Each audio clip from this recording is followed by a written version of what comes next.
pourrait se livrer à toutes les besognes, notamment d'espionnage, que l'on peut imaginer. La lettre que je cite répond à cette protestation française et je ne désire en mentionner que le dernier paragraphe, qui est le deuxième paragraphe de la page 2 de ce document 1051.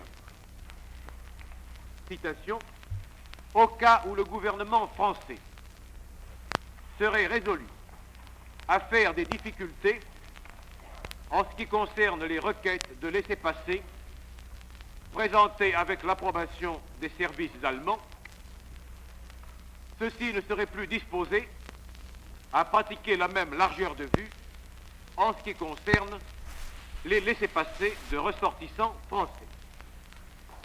Fin de la citation. Mais ce que je viens de dire n'est qu'un premier point au sujet de la division du pays.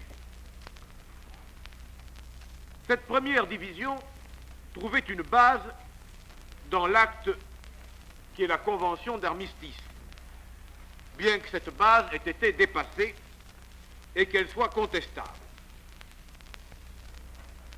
Par contre, les autres divisions que je vais mentionner ont été purement imposées par les Allemands, sans avertissement d'aucune sorte et sans l'énonciation du moindre prétexte plausible. Je dois rappeler qu'une première division supplémentaire est celle qui a séparé du reste de la France les départements annexés du Haut-Rhin, du Bas-Rhin et de la Moselle, dont je crois avoir démontré qu'ils avaient fait l'objet d'une véritable annexion. Une deuxième division a affecté les départements du Nord et du Pas-de-Calais. Ces départements, en effet, sont rattachés à l'administration militaire allemande de la Belgique. Ce fait résulte de l'intitulé même des ordonnances du commandement militaire allemand qui sont produites au tribunal avec le journal officiel belge. Non seulement cette séparation existait du point de vue de l'administration militaire du commandement allemand, mais elle s'imposait aussi au point de vue de l'administration française. Cette administration n'était pas exclue dans les départements considérés, mais ses communications avec les services centraux étaient extrêmement difficiles. Comme je ne désire pas développer longuement ce point, je voudrais simplement citer un document qui servira d'exemple et que je produis comme document 1052. C'est une lettre du militaire Beffelschhaber du 17 septembre 1941 qui fait connaître son refus de rétablir les liaisons télégraphiques et téléphoniques avec le reste de la France. Je cite la phrase unique de cette lettre. Suivant la décision du haut commandement militaire, il ne peut encore être fait droit maintenant à la requête tendant à l'établissement d'une liaison télégraphique directe entre le gouvernement de Vichy et les deux départements du Nord.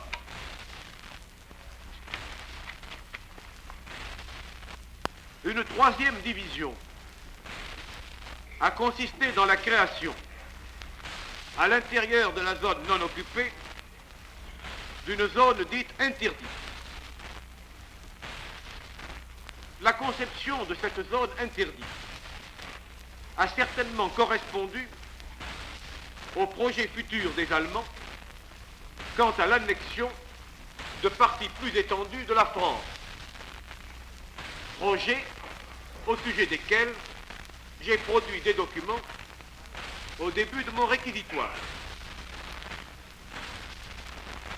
Cette zone interdite ne comportait pas des règles spéciales d'administration, mais il fallait une autorisation particulière pour y pénétrer ou pour en sortir. Le retour dans cette zone des personnes qui l'avaient quittée pour se réfugier dans d'autres régions n'a été possible que progressivement et très difficilement. Les rapports administratifs, comme les rapports économiques, entre cette zone interdite et les autres zones, étaient constamment entravés. Ce fait est bien connu, mais néanmoins, je citerai un document, toujours à titre d'exemple, et je produis ce document sous le numéro 1053. C'est une lettre du militaire Beffelschabber en date du 22 novembre 1941 adressée à la délégation française. Je me contenterai de résumer ce document en disant que le commandement allemand accepte d'autoriser le voyage d'un ministre du gouvernement de fait qui voulait aller en zone occupée, mais qu'il refuse de l'autoriser à se rendre en zone interdite.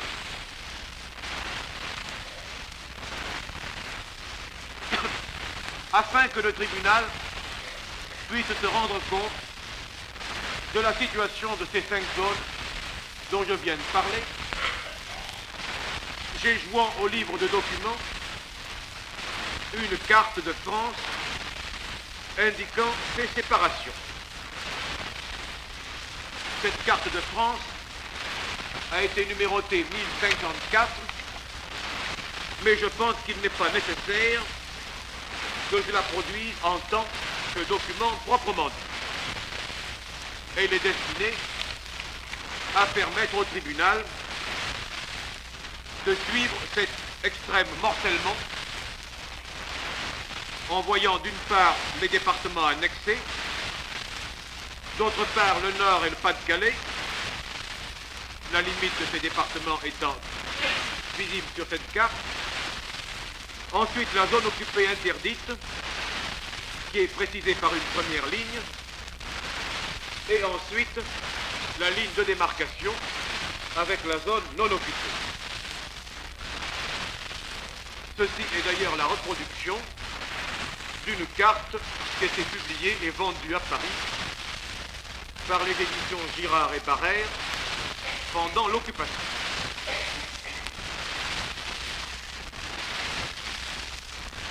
Pour terminer sur cette question de la division, je voudrais rappeler au tribunal que le 11 novembre 1942, les forces armées allemandes ont envahi la zone dite non occupée.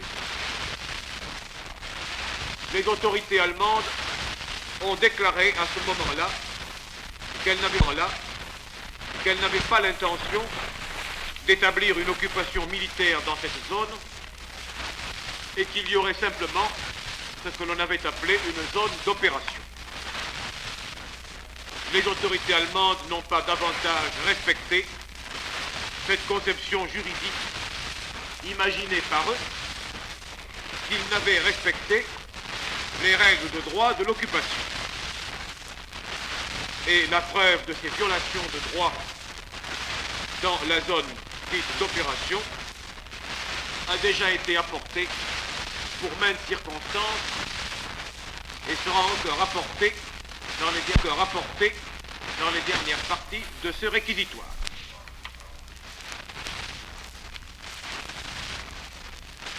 En dehors de cette division, dont on peut imaginer combien elle était gênante pour un pays dont la superficie n'est pas extrêmement étendue et pour un pays dont la vie est très centralisée, je cite maintenant la deuxième prise de souveraineté qui a consisté dans le contrôle par les Allemands des actes législatifs du gouvernement de fait français. Naturellement, l'administration militaire allemande, conformément à sa doctrine, n'a jamais cessé d'exercer elle-même, par ses propres ordonnances, un pouvoir véritablement législatif à l'égard des Français. Mais d'autre part, et c'est le fait que j'expose en ce moment, à l'égard du pouvoir français dont les Allemands affectaient de reconnaître encore la souveraineté, ils exerçaient une véritable censure législative. Je produis quelques documents à titre d'exemple et de preuve de ce fait.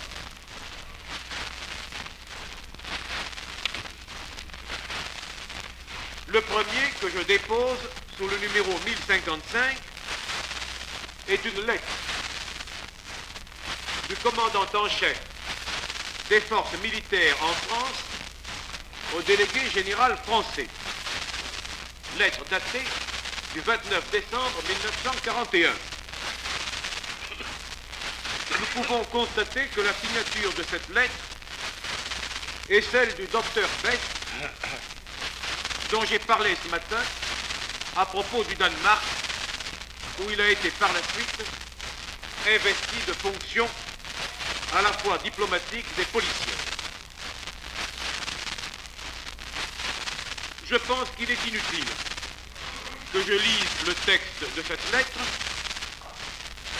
Je lirai simplement la rubrique objet, projet de loi concernant le budget français de 1942 et la nouvelle loi française des finances. Les autorités allemandes considéraient qu'elles avaient compétence pour s'occuper de l'établissement du budget du gouvernement de fait français, fait qui pourtant était tout à fait dépourvu de rapport avec les nécessités de leur occupation militaire. Non seulement les Allemands vérifiaient le contenu des lois préparées par le gouvernement de fait, mais ils faisaient des suggestions impératives. Je ne cite pas de documents sur ce point en ce moment, car j'en produirai deux, l'un à propos de la propagande et l'autre à propos du régime imposé aux Juifs.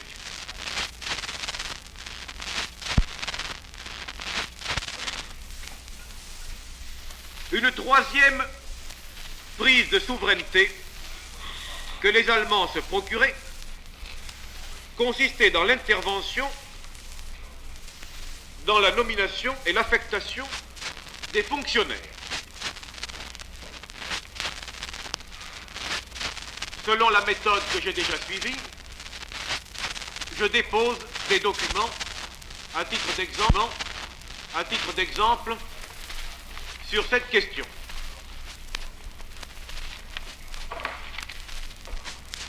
Je dépose d'abord un document qui sera le 1056, lettre du 23 septembre 1941 du commandant en chef von Stülpnagel à De Brinon. Cette lettre expose diverses considérations dont la lecture n'est pas indispensable sur le sabotage des récoltes et les difficultés du ravitaillement. Je lis le dernier paragraphe, page 2, du document 1056. Prennent en main les deux ministères. Il s'agissait donc d'interférences sur le plan même de la composition d'un ministère d'une autorité apparemment gouvernementale. En ce qui concerne le contrôle des nominations, je produis le document 1057, 57, 57, qui est un commandement militaire du 29 novembre 1941. Je résumerai simplement ce document en indiquant que les autorités allemandes font objection à la nomination du président du comité de liaison de la fabrication du sucre de betterave. On voit donc combien loin nous sommes des nécessités militaires. Je produis ensuite le document 1058, qui est également une lettre du commandement militaire. Elle est courte et je vais en donner lecture, à titre d'exemple. Je vous prie de prendre les mesures nécessaires afin que le sous-préfet de Saint-Quentin, M. Plana-Cassagne, soit révoqué de ses fonctions et remplacé le plus tôt possible par un fonctionnaire compétent. Plana-Cassagne n'est pas à la hauteur de ses fonctions. Fin de la citation. Je vais citer maintenant un texte d'une portée plus générale. Je produis le document 1059, qui est une circulaire secrète du 10 mai 1942, adressée par le commandement militaire, état-major administratif, à toutes les commandantures principales. Nous y retrouvons la signature du docteur Pech. Citation. Contrôle de la politique française du personnel dans les territoires occupés. Le remaniement du gouvernement français offre certaines possibilités pour exercer une influence positive sur la politique française du personnel dans les territoires occupés. Je vous prie donc de désigner ceux des fonctionnaires français qui, du point de vue allemand, paraissent comme particulièrement utilisables et dont les noms peuvent être soumis au gouvernement français lorsqu'il s'agit de nommer des titulaires des postes importants. Fin de la citation. Nous voyons ainsi se tisser ce réseau général du contrôle allemand et des usurpations allemandes. Je produis maintenant le document 1060. Ce document est un interrogatoire de Otto Abetz, qui a occupé les fonctions d'ambassadeur allemand en France. Cet interrogatoire a eu lieu le 17 novembre 1945 par devant les commissaires Berger et Solas à la direction des renseignements généraux à Paris. Ce document confirme les interférences allemandes dans l'administration française et il donne également des précisions sur le doublage de ces contrôles entre celui du Militär-Befehlshaber et celui de la Gestapo. Citation. Le Militär-Befehlshaber in Frankreich, se basant sur les diverses conventions de droit international. Interruption. C'est naturellement Otto Abetz qui parle et il n'est pas besoin de dire que nous n'acceptons nullement sa conception du droit international. Citation. Se tenait pour responsable et juge suprême du maintien de l'ordre et de la sécurité publique en zone occupée. À ce titre, il revendiquait le droit de donner son approbation à la désignation ou au maintien de tous les fonctionnaires français désignés pour occuper des postes en zone occupée. En ce qui concernait les fonctionnaires résidant en zone libre, qui furent obligés, en raison de leurs fonctions, de les exercer ultérieurement en zone occupée, le militaire Befehlshaber fit également valoir la nécessité de son approbation à leur désignation.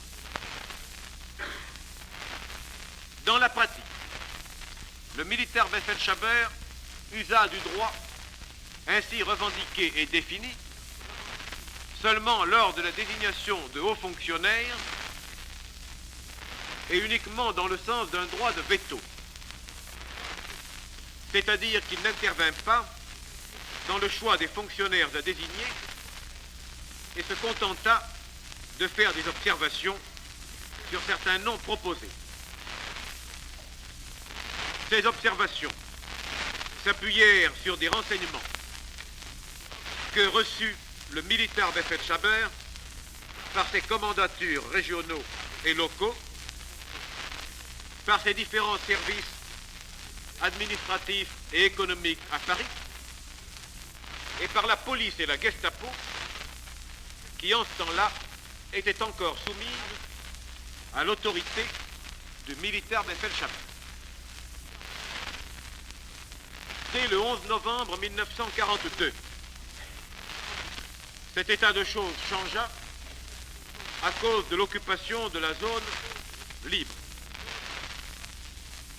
Les autorités militaires allemandes installées dans cette zone exigèrent de donner leur avis à la désignation de fonctionnaires dans tous les cas où la sécurité de l'armée allemande pourrait être en cause. La Gestapo, de son côté, acquit dans les deux zones une indépendance de fait à l'égard des chefs militaires régionaux et locaux et à l'égard du militaire Befehlshaber.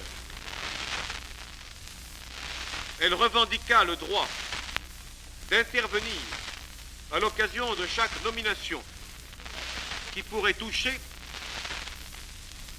aux intérêts de la poursuite de leurs charges policières. Ayant été renvoyé en Allemagne depuis novembre 1942 jusqu'en décembre 1943, je n'étais pas moi-même témoin des conflits qui provinrent de cet état de choses et qui devaient compromettre au plus haut degré la prétendue souveraineté du gouvernement de Vichy. Lorsque je rentrais en France, la situation était considérablement aggravée puisque la Gestapo revendiquait aussi bien dans la zone occupée que dans la zone libre le droit de subordonner à son consentement la désignation des préfets. Elle allait même jusqu'à proposer elle-même des fonctionnaires à désigner par le gouvernement français. Secondé par moi, le militaire Befehlshaber reprit la lutte contre ces exigences et réussit en partie à recréer la situation d'avant novembre 1942. Fin de la citation. Le document que je viens de lire constitue une transition pour la quatrième considération que je désirais soumettre au tribunal. Je désirais, par cette considération, insister sur la juxtaposition et la collaboration des différents agents d'usurpation, c'est-à-dire le commandement militaire, l'ambassade et la police. Pour cette dernière, je reviendrai plus longuement sur son rôle dans la dernière partie de mon réquisitoire.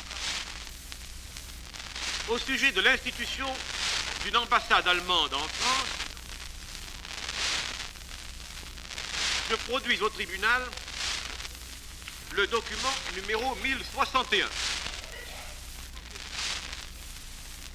Ce document existait à mon dossier comme traduction judiciaire d'un document judiciaire du dossier Otto Abetz à Paris, mais il se trouve d'autre part qu'il constitue le document de la documentation américaine portant le numéro 3614 PS. Il n'a cependant pas encore été produit au tribunal. Il s'agit de la désignation officielle de Otto Abetz en tant qu'ambassadeur. Je désirerais lire ce document 1061.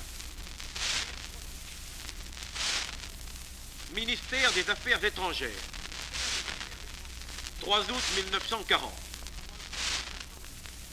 En réponse à une question du général Cartier-Maître adressée au haut commandement des forces armées et transmise par celui-ci, au ministère des Affaires étrangères.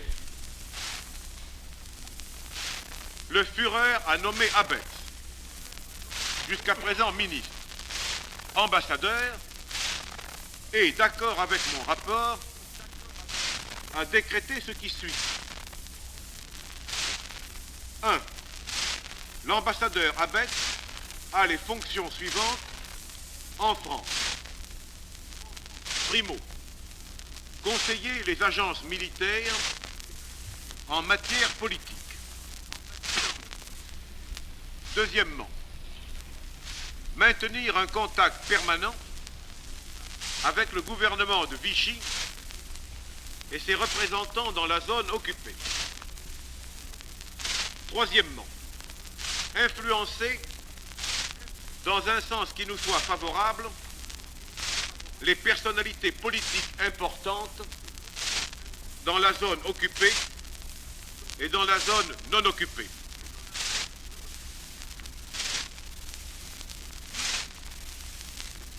Quatrièmement, guider au point de vue politique la presse, la radio et la propagande dans la zone occupée et influencer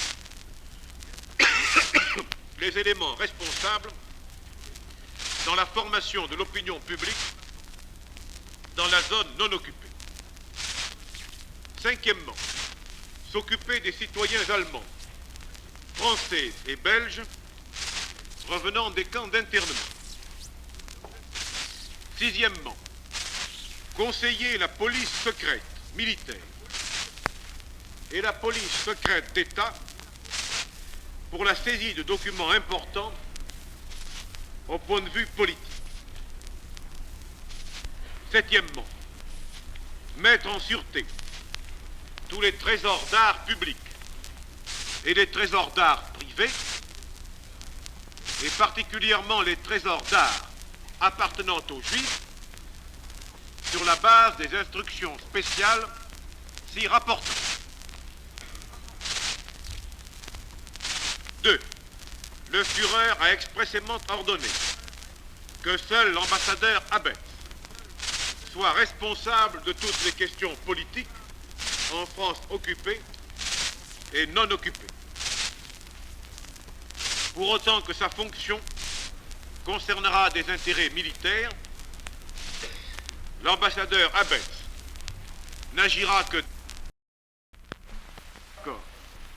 avec le commandement militaire en France.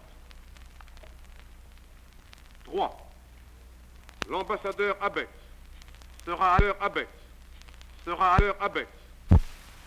Son domicile reste à Paris comme jusqu'à présent. Il recevra de moi des instructions pour l'accomplissement de sa tâche et en sera responsable exclusivement vis-à-vis de moi. J'apprécierais beaucoup le fait que le commandement suprême des forces armées, OKV, donne les ordres nécessaires aux agences militaires intéressées avec la plus grande célérité. Signé Ribbentrop. Fin de la citation.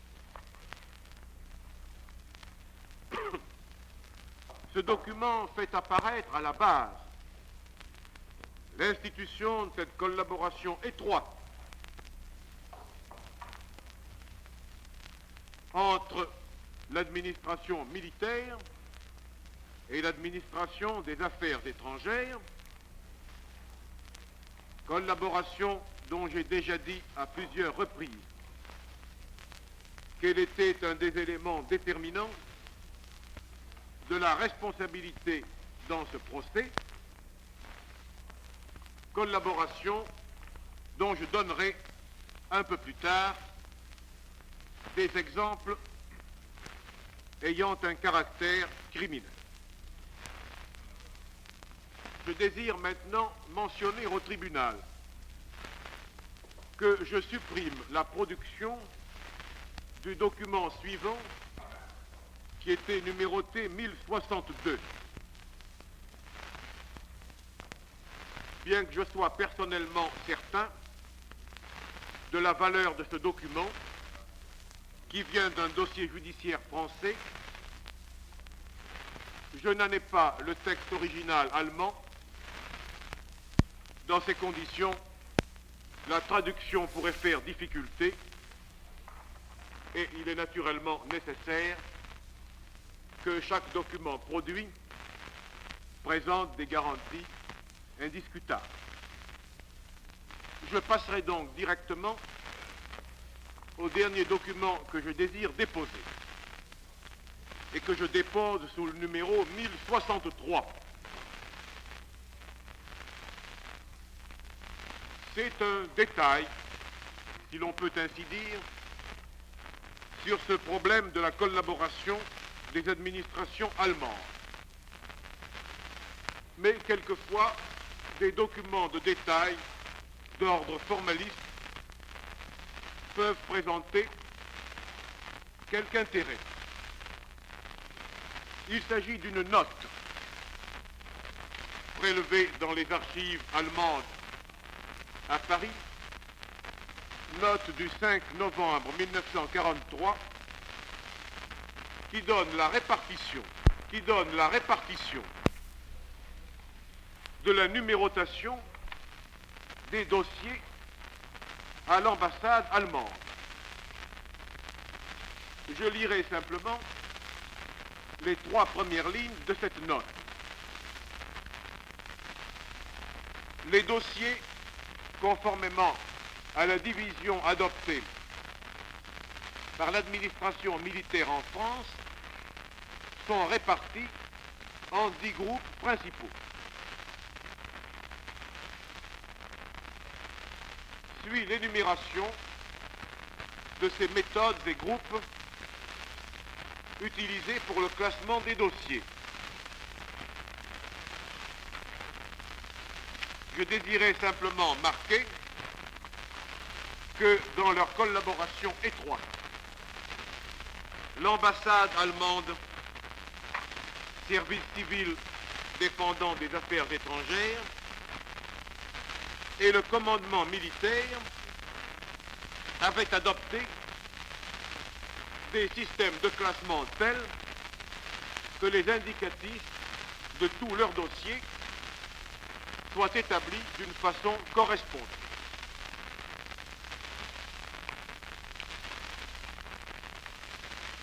j'ai terminé ici mon deuxième chapitre qui était consacré à l'examen général des saisies de la souveraineté dans les territoires occupés,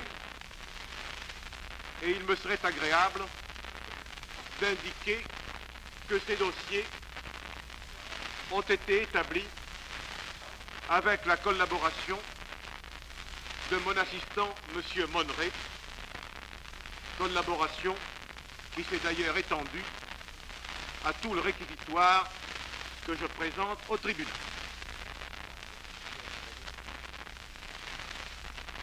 Je demanderai maintenant au tribunal de bien vouloir prendre les dossiers relatifs au chapitre 3 consacré à la germanisation spirituelle, à la propagande.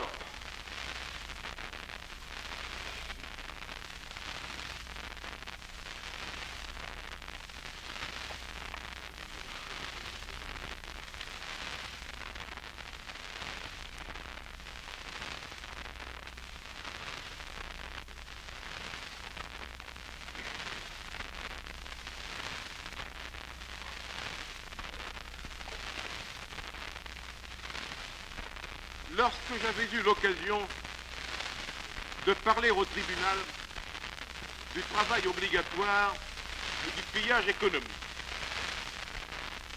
j'avais dit que les Allemands avaient prélevé les disponibilités de main-d'œuvre, de marchandises et de matières premières dans les pays occupés. Ils ont vidé ces pays de leurs réserves. Eh bien, de même, les Allemands ont procédé à l'égard de l'acquis intellectuel et moral. Ils ont voulu saisir et éliminer les réserves mentales. Cette expression de réserve mentale, qui est extrêmement significative, n'a pas été inventée par l'accusation. Je l'emprunte aux Allemands eux-mêmes. Je cite sur ce point au tribunal un nouvel extrait d'un ouvrage qui a été produit comme document sous le numéro 5 de la documentation française. Il s'agissait d'un livre publié à Berlin, édité par le parti nazi. L'auteur en était le docteur Frédéric Didier. Cet ouvrage est préfacé par l'accusé Saukel et il est intitulé « Travailler pour l'Europe ». La citation que je désire faire figure au livre de documents sous un numéro 1100, qui est un numéro d'ordre simplement, puisque le livre lui-même a déjà été déposé. Ce livre comporte un chapitre intitulé « Orientation spirituelle et assistance sociale ». L'auteur s'occupe de l'orientation spirituelle pour les travailleurs étrangers qui, par millions, ont été amenés de force dans le Reich.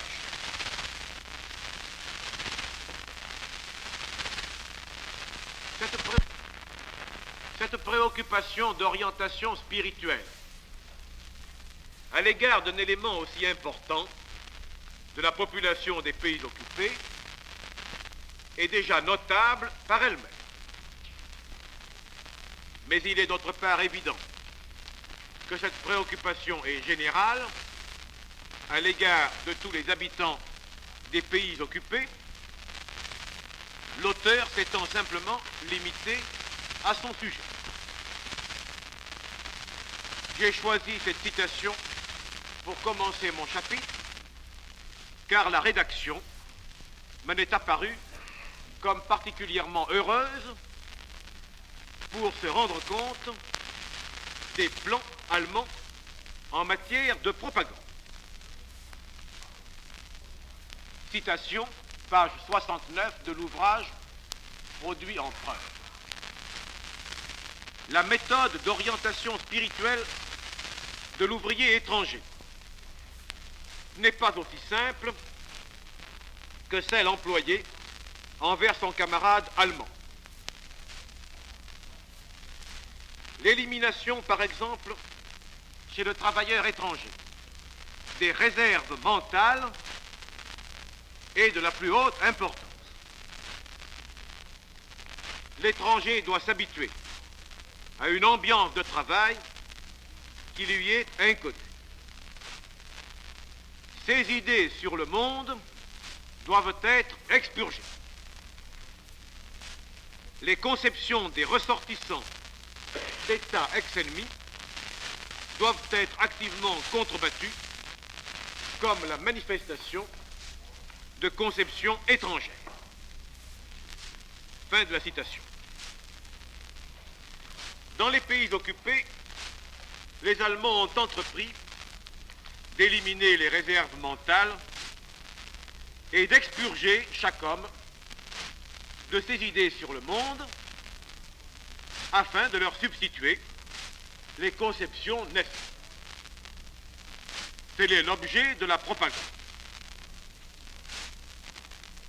Cette propagande s'était déjà exercée en Allemagne d'abord, et elle n'a cessé de s'y poursuivre. Nous le voyons d'ailleurs par l'exemple précité, puisque l'on s'y préoccupe aussi de l'orientation intellectuelle de l'ouvrier allemand, quoique le problème soit considéré là comme plus simple.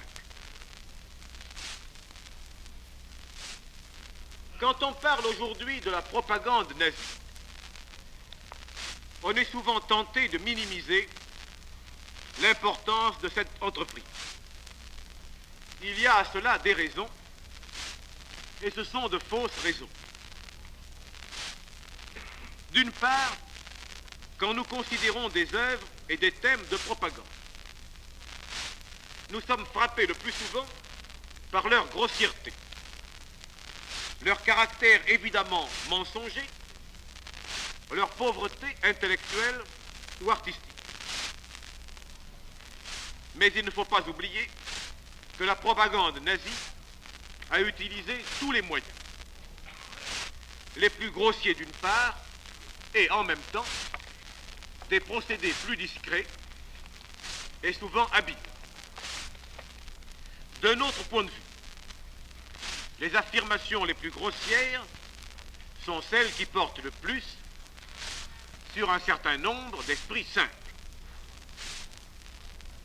Enfin, nous devons penser que si les Allemands avaient gagné la guerre, ces écrits, ces films, que nous trouvons ridicules, auraient constitué dans l'avenir notre principale et bientôt notre seule nourriture spirituelle.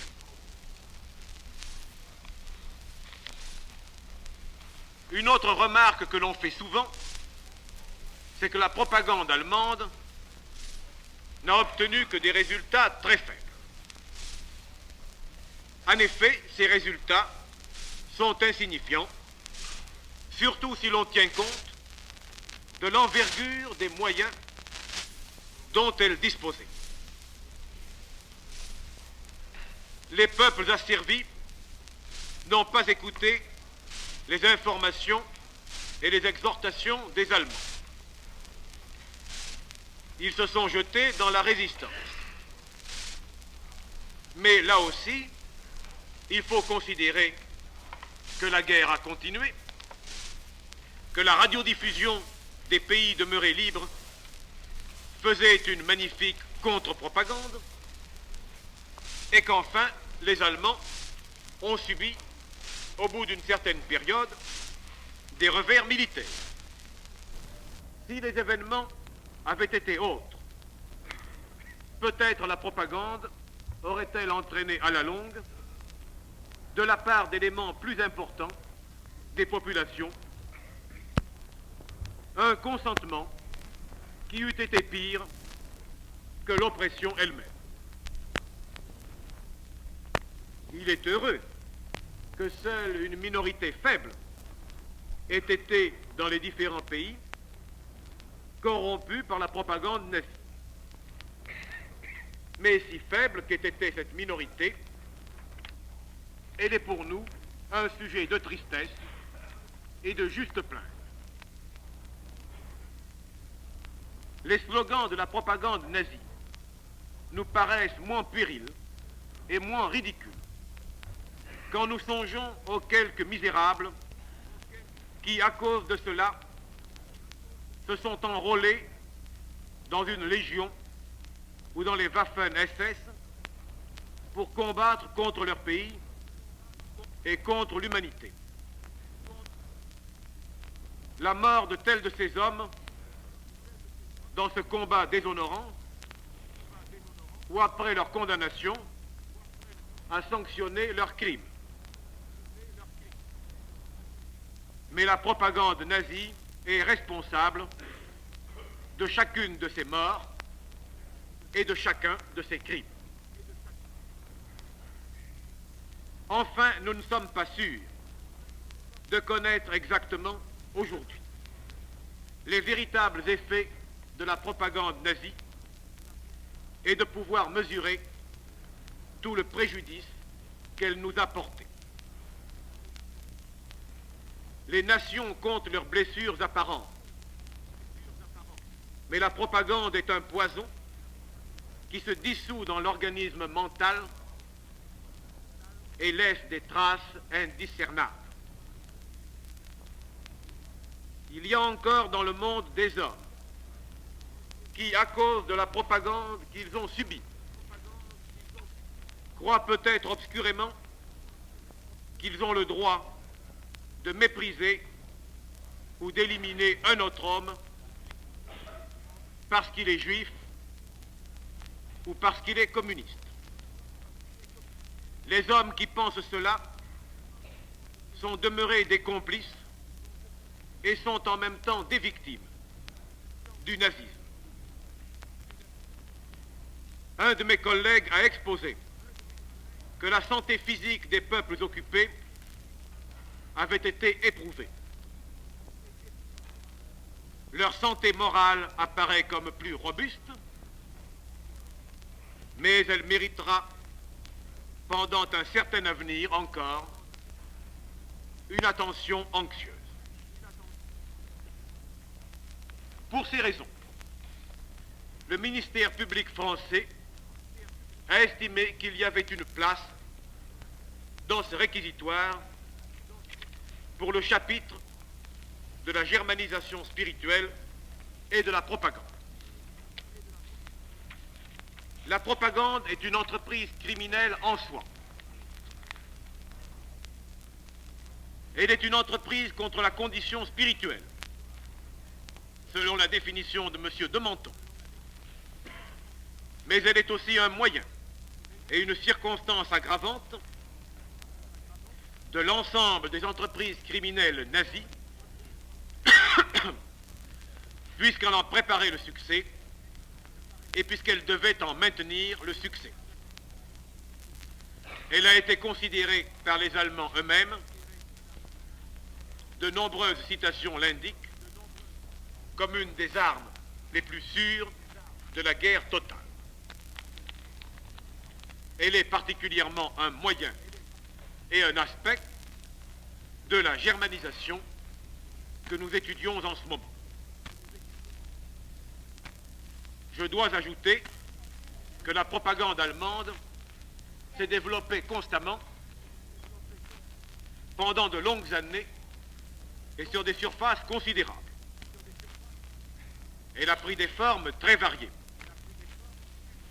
Il ne s'agit donc pour nous que de définir quelques traits principaux et de citer seulement quelques documents caractéristiques.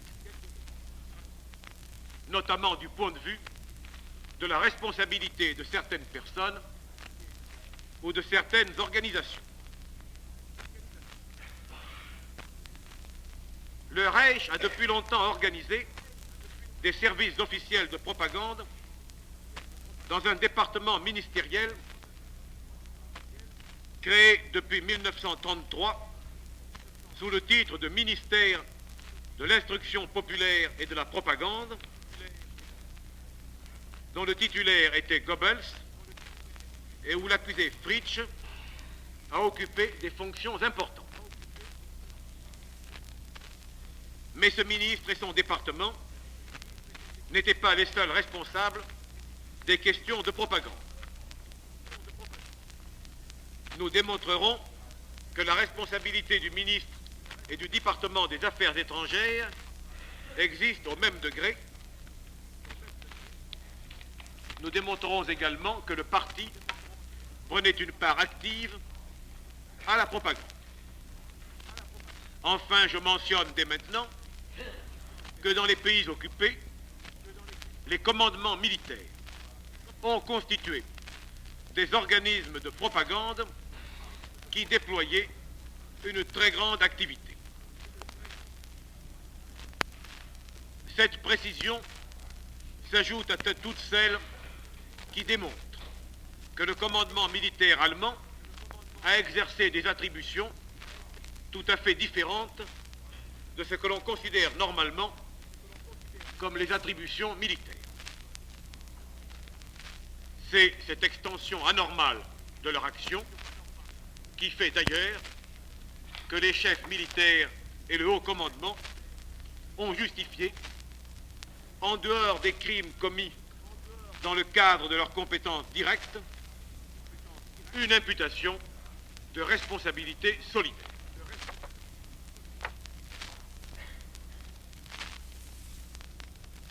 La propagande allemande présente toujours deux aspects complémentaires. Un aspect négatif et un aspect positif. Un aspect négatif ou en quelque sorte destructeur. Il s'agit d'interdire ou de restreindre certaines libertés, certaines possibilités intellectuelles qui existaient auparavant. Un aspect positif, il s'agit de provoquer la création de documents ou d'instruments de propagande, de divulguer cette propagande, de l'imposer à la vue, à l'ouïe, à la pensée. Une parole très autorisée a déjà dit qu'il y avait deux voix différentes, la voix qui vous refuse la vérité et la voix qui vous donne le mensonge. Cette dualité de la propagande restrictive et de la propagande constructive existe dans les différents domaines de l'expression de la pensée.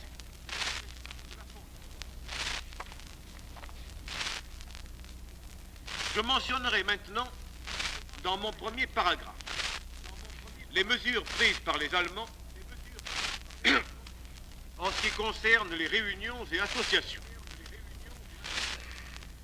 Les autorités allemandes ont toujours pris des mesures pour supprimer, dans les pays occupés, la liberté de réunion ou d'association. Le sujet concerne à la fois le problème des droits politiques et celui de la pensée. En France, une ordonnance du 21 août 1940, parue au journal officiel des ordonnances allemandes du 16 septembre 1940, interdit toute réunion ou association sans une autorisation de l'administration militaire allemande. Il ne faudrait pas croire que les Allemands n'aient utilisé leur pouvoir en cette matière qu'à l'égard des associations ou des groupements qui leur étaient hostiles ou même dont l'objet touchait à la politique. Il désirait éviter toute propagation d'une influence intellectuelle ou morale qui ne leur fût pas directement subordonnée. Dans cet ordre d'idées, je produis au tribunal, à titre de simple exemple, un document numéro 1101, qui est une lettre de Militaire Befehlshaber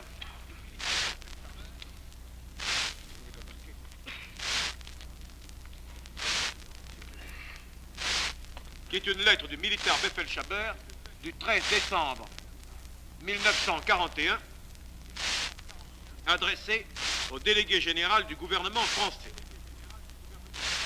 Il s'agit ici des groupements de jeunesse.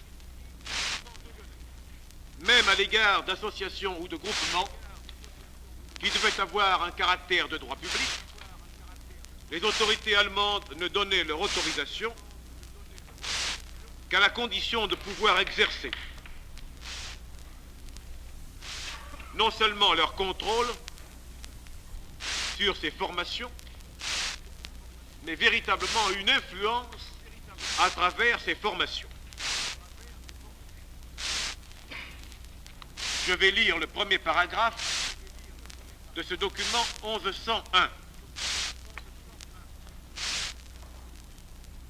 Le secrétariat général de la jeunesse vous a fait part dans sa communication du 11 novembre 1941 de son intention d'organiser en pays occupé des centres sociaux de la jeunesse dont le but sera de donner à la jeunesse une éducation civique et de la sauver de la décomposition morale qui la menace.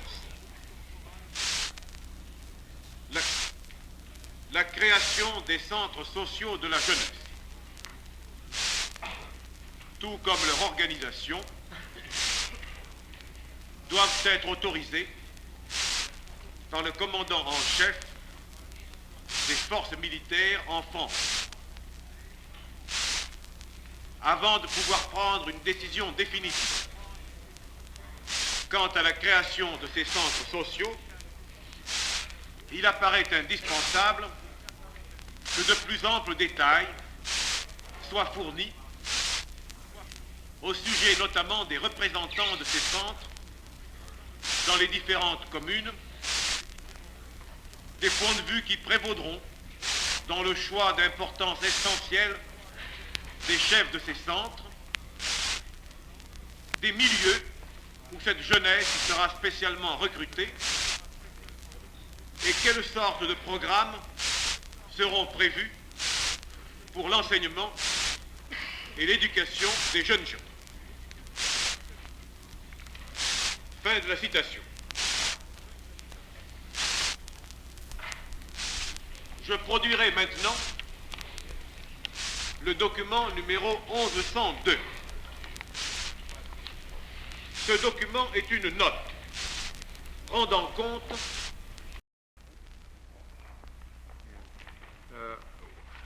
what is the program after you've done with this subject of propaganda? Voici, Monsieur le Président. Comme je l'ai indiqué au début de mon réquisitoire, celui-ci comporte 4 chapitres. Le chapitre de la propagande dont je suis en train de parler constitue le chapitre 3.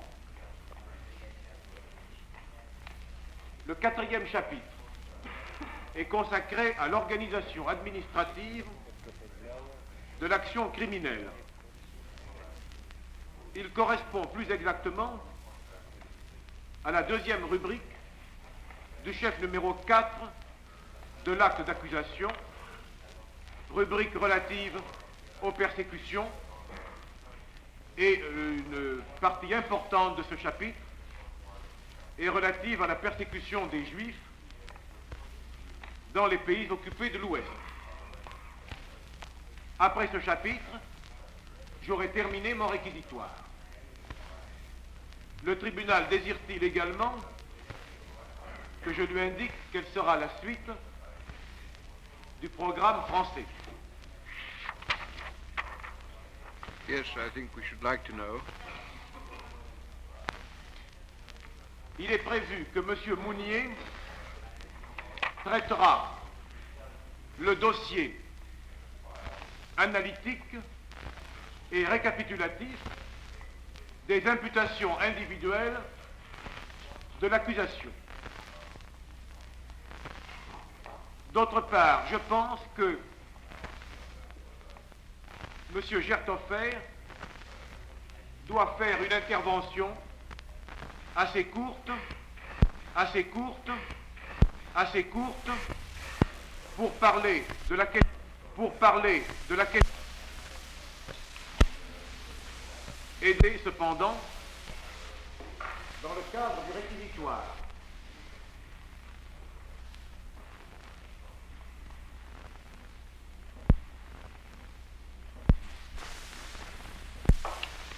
Thank you. Non, je vous demande pardon.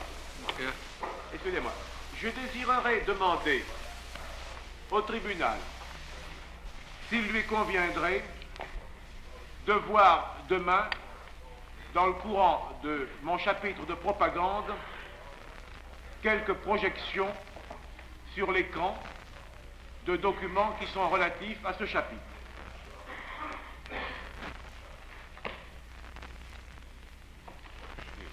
Yes, I should think so, certainly.